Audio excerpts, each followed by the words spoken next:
I think a lot of those just basic truths that we don't even have to be taught really as children. We know it instinctively that we're supposed to treat one another with love, by which I mean respect and kindness and care. And yet that doesn't somehow transfer into adulthood an awful lot of the time.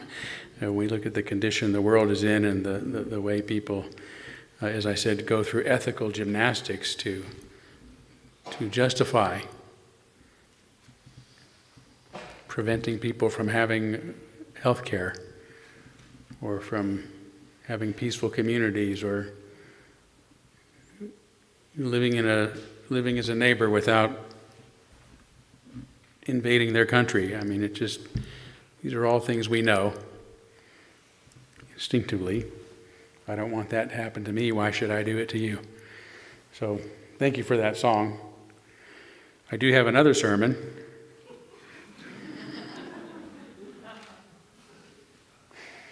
So for those who don't know,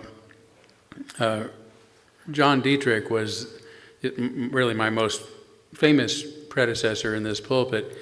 He was the minister of our congregation from 1911 to 1916. And one of the few, philosophers in the U.S. who ever really made a dent in philosophy, and that was through humanism. He's known as the Father of Religious Humanism, was an original signer of the Humanist Manifesto. And I have been so inspired by his mind that I have started bringing back some of his sermons. This particular sermon, Westward of 45, given on the occasion of him becoming 45 and achieving what he considered middle age, is really has something in it for everybody of all ages. It's about how to grow old in general. And this was first given in 1928. The thing I would say about it is his sermons were at least 40% longer than mine. So keep that turkey warm. No. 5 extra minutes. Okay. Well, actually, the hardest part and easiest part of this is the need to redact his sermons. I don't have to fundamentally alter them, but I can remove a lot of his original material because he gave a lot of different examples of what he was talking about. So there's a lot of redundancies built in, which makes it easy to eliminate some of those and keep his major themes and major points. And I actually think they end up being a better sermon, at least for the people of our time, because you're used to 25 minutes or so versus a whole hour. That's back when they had no televisions and those sort of things. So you wouldn't mind going to sit down and listen to somebody for an hour. And if I don't stop talking and get to the sermon, that's what's going to happen here today. So without further ado, we think that just as autumn is the period of dissolution and decay in the natural world, so is the latter part of human life a similar period. We feel that just as the full-blown beauties of the summer wither and disappear in these chillier days, so the splendid powers of manhood and womanhood crumble and perish in the declining years of old age. And just as we are tempted to lament the passing of the flowers and of the birds and of the fresh green leaves, so we are tempted to lament the passing of the alert step, the eager gesture, the flashing eye, the full-tone voice, the hearty laugh, the tireless energy, and happy strength. But to look at it in another way, autumn is not a period which marks the passing and end of life. On the contrary, it marks the fullness and the completion of life, the beautiful maturing of that which was blossoming in the spring and growing in the summer. And so we find that in human life, as in nature, the period of old age is the glad season of harvest, a period not only of decay but of fruitage, the period in which has come the maturity of all those attributes of personality which were cultivated during the early years of our adulthood. The second reason for my subject is the fact that I have reached the age of 45. Not me, Dietrich.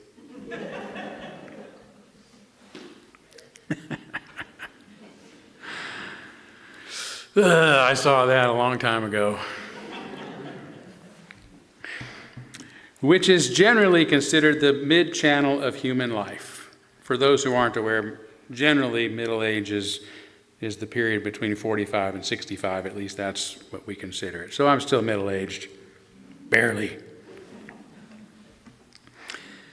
Dr. Stanley Hall, the first president of the American Psychological Association, speaks of the period which I have now entered as the youth of old age. Whether it be the youth of old age or the old age of youth, it does mark a turning point in a person's life.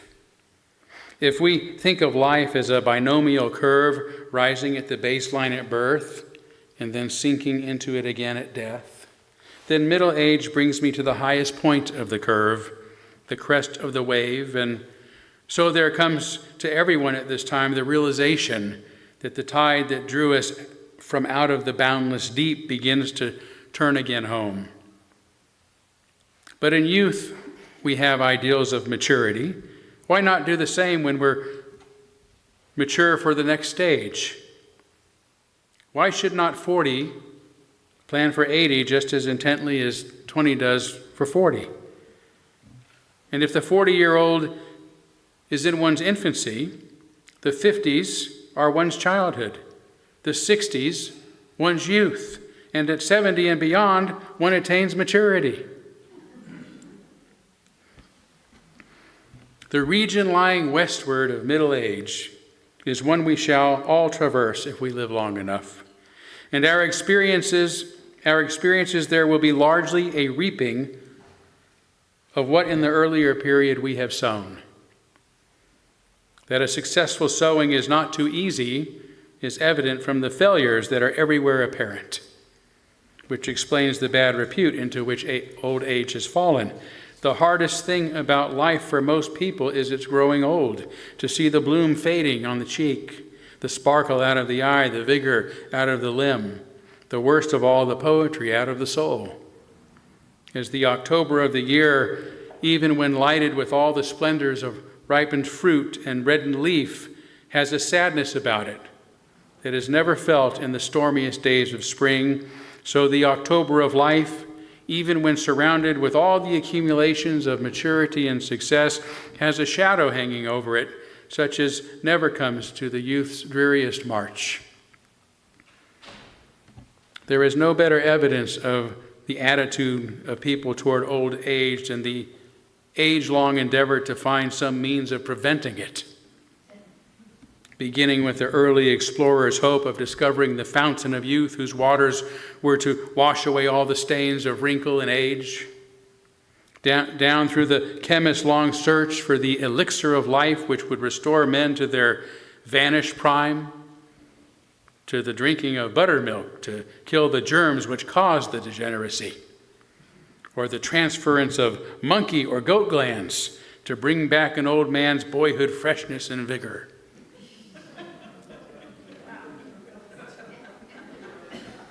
I'll have to try that one. I must have been a 1928 thing.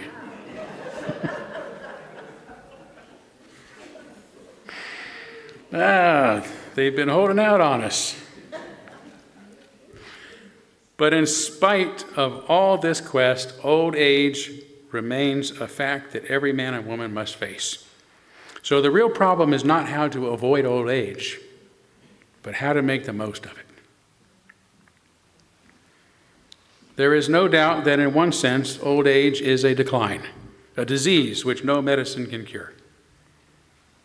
On one great side of life, the physical side, whatever our earlier precautions and preparations, we are at a certain age, certainly on the downgrade.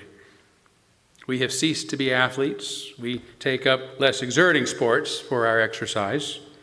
We can no longer draw on almost unlimited physical reserve. We tire much more easily. But all of that is not all nor perhaps the worst. One of the fatal accusations against the latter half of life is that it lacks interest.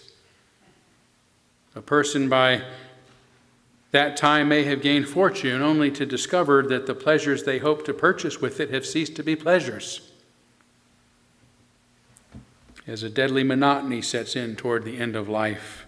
One is like the boy Thackeray tells about in Vanity Fair. When he was a boy, he wanted taffy but did not have the sixpence.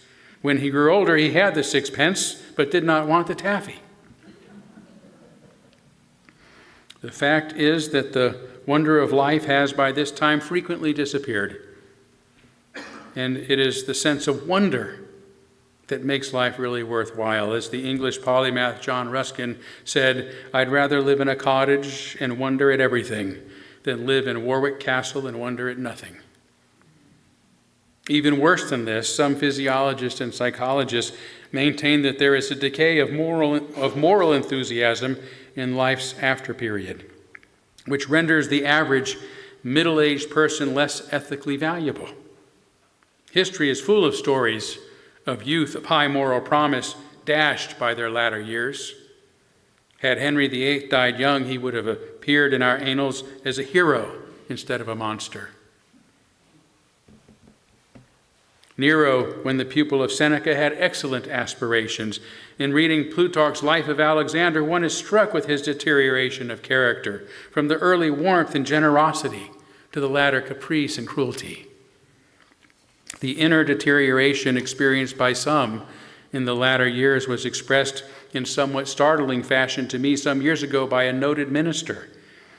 "It is you, young men," said he, "who must start the new ventures. It is no use looking to us old fellows who believe in nothing and nobody." Wow.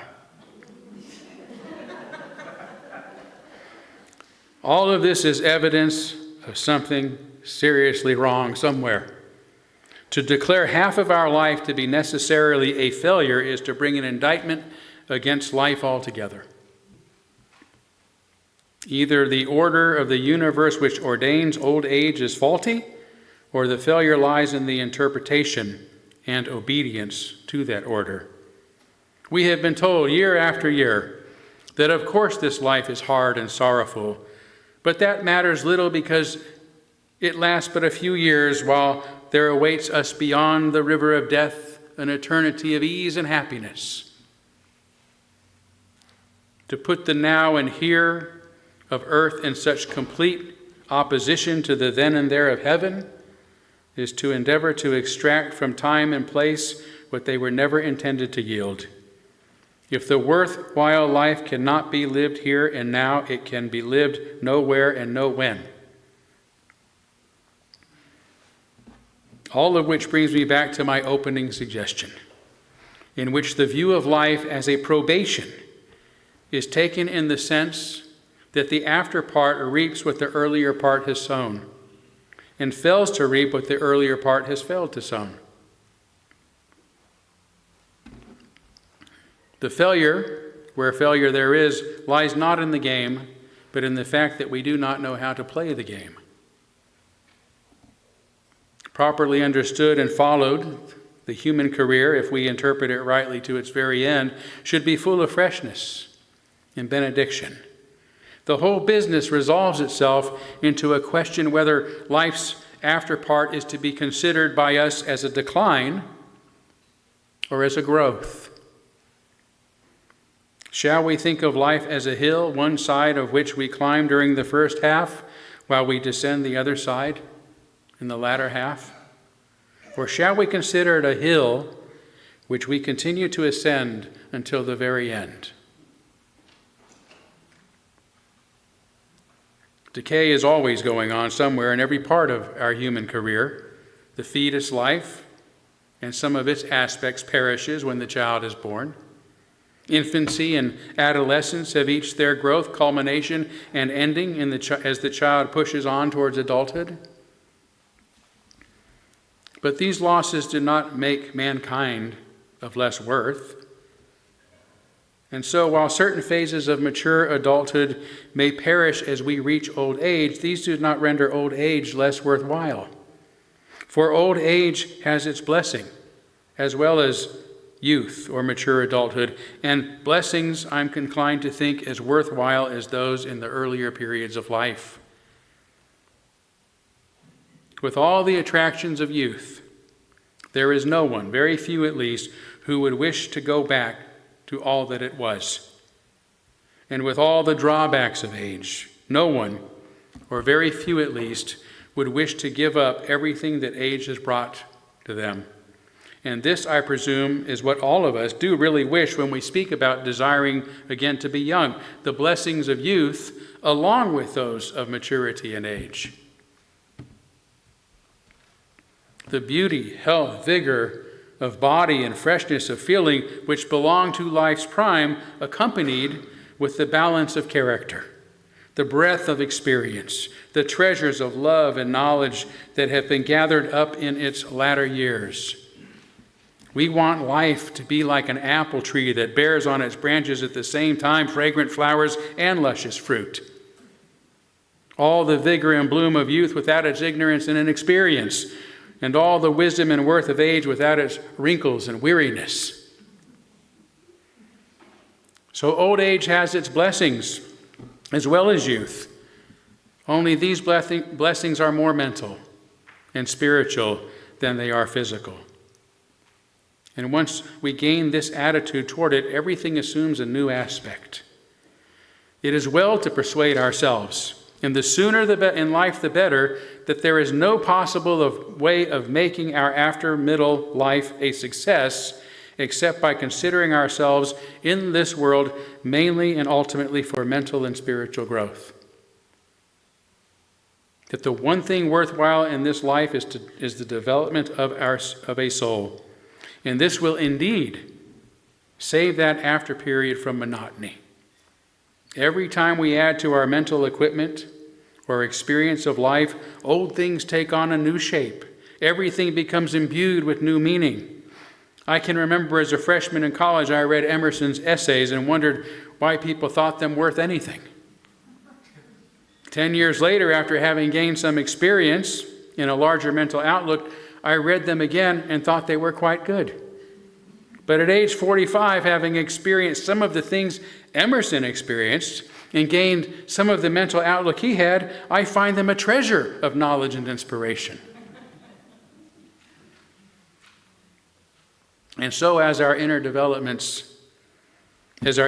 develops, our world becomes even more beautiful. If each new spring does not bring us a deeper message, it is because we have been neglecting our inner life. To the growing soul, the world is ever renewing itself. Our fellow men grow always dearer to us, always more interesting. And how much more interesting does the whole order of the universe become? But as I have already said, we reap what we sow, and if we do not sow anything, we must not expect to reap anything. And if you do not sow and cultivate in your earlier life the things of the Spirit, then you must expect an old age that will be impoverished, barren, destitute of interest, a bore to yourself and everyone else. This is the point I wish to impress upon you, if you are not yet too old. That which is not used shrivels up and dies. No doubt some of you have seen those fish in Mammoth Cave that have no eyes. They still have eye sockets, but because they have lived in the pitch dark so long, their eyes have atrophied. Nature is very economical.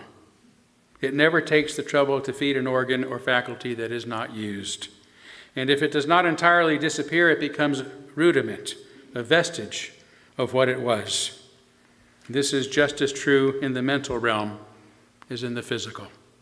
There are people who have lost their ability to enjoy music simply because they have not cultivated an appreciation for music, or with no appreciation of natural beauty because they have never cultivated it.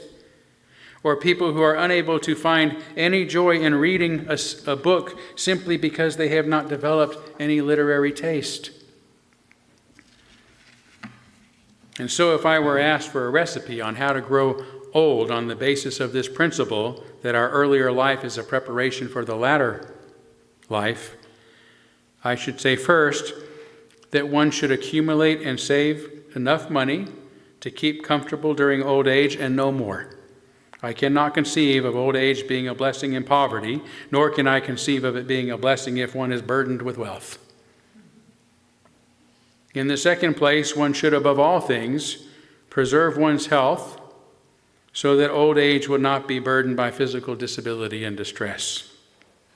In the third place, one should develop a taste for the aesthetic things in life and appreciation for the natural beauty of the world, of art, of music, of literature, for these things above all bring enjoyment to our latter years.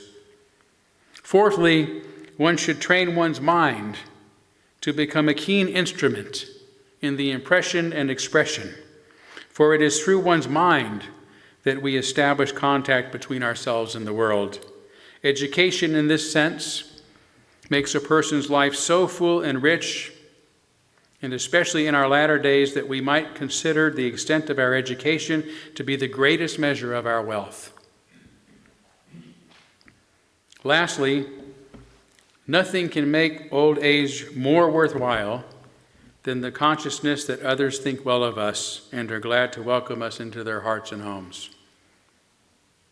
Not only should we develop those things which give us a good reputation among others, but those deeper qualities of mind and heart which bring into our lives friendships and love and all the glad associations of kinship with our kind.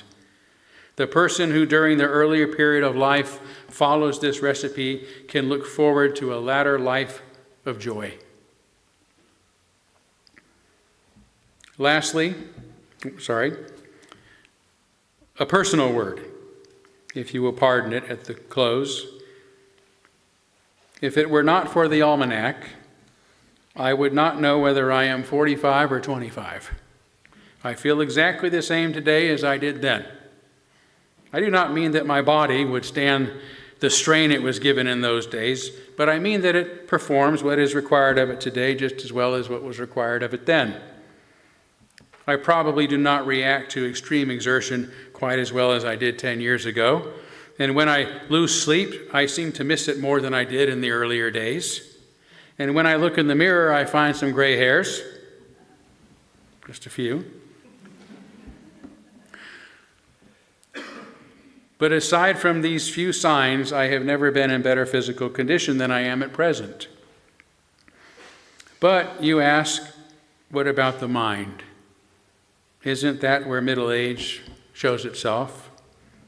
Who was it said, no man learns anything new or is even hospitable to new ideas after 40? Look at your brain cells, not your hair, someone says. Aren't you getting old-fashioned and reactionary? Isn't the armchair of conservatism becoming comfortable, the slippers of convention warm, and the glowing hearth fire of the status quo a cozy abiding place? Well, if so, I am not aware of it. For 5 years I have been watching for the first symptoms of hardening of the brain cells. I have been watching for a moment when I should find myself outraged by the heresies of some young chap who ought to be spanked and put to bed. I have been waiting for the thrilling experience of meeting a new idea which would shock me instead of interest me. But in vain. If anybody has anything new to say, I want to hear it. I cherish a kind of longing to taste every variety of experience, but I still wait in vain for the experience of meeting a person or a movement that seems to me dangerous, or an idea that ought in decency to be suppressed. Not only that, but I expect to have more fun during the next 20 years of my life than I had during the last.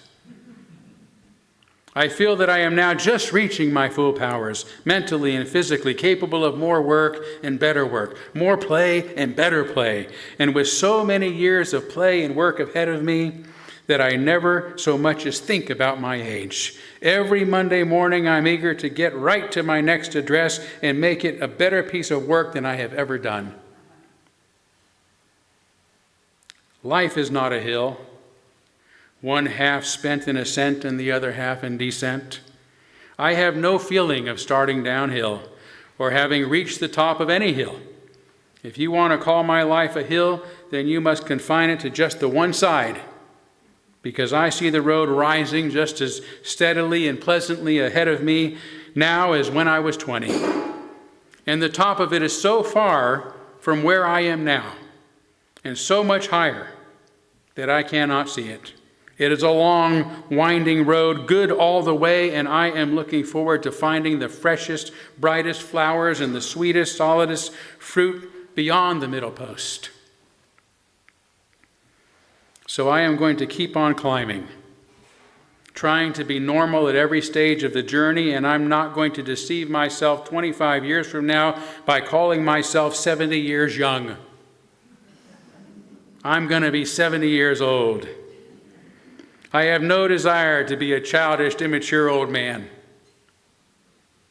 but a mature and ripened one, enjoying the normal conditions of 70, of 80, or 90. And as I now enjoy the normal conditions of middle age. So I can say to you in the words of Robert Browning, "Come, grow old with me. The best is yet to be, that last of life for which the first was made." Thank you.